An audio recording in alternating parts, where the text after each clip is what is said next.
A Springfield nightclub is still closed after a man was shot and killed inside last spring. However, the doors may reopen pending license approval for a new owner. Welcome everyone to Western Mass News at 6 on this Thursday. I'm Chris Pisano. And I'm Mary Wilson. Western Mass News reporter Paris Dunford joins us live with more details. Paris? Chris, Mary, remain closed since that deadly shooting in May. However, they may soon be reopened, but with a new name and under new ownership.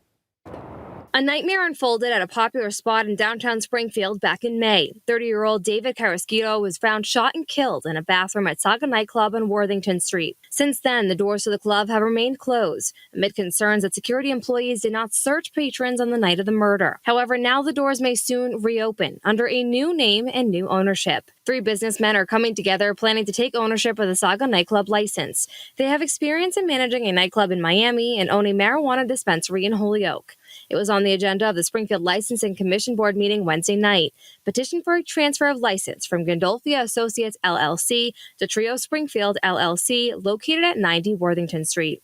The attorney representing them, Dan Kelly, spoke to the board about the proposal. Saga, as you may remember that you licensed, had 3 floors.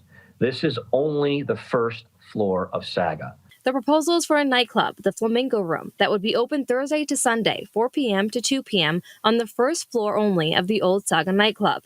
There will be Asian fusion-style food, a DJ, and a dance floor. The biggest concern following the deadly shooting is the security at this proposed new nightclub. But Attorney Kelly says there will be plenty of security when the club is open. They will have probably 4 to 6 security guards on duty at all times, probably only have 2 to 3 bartenders as again, it's only that one first floor. Now the potential new owners and Attorney Kelly will submit a security plan to the Board of Licensing Commissioners for their approval. And the commission is set to meet again on January 25th after reviewing that security plan. Reporting live in Springfield, Paris Dunford for Western Mass News.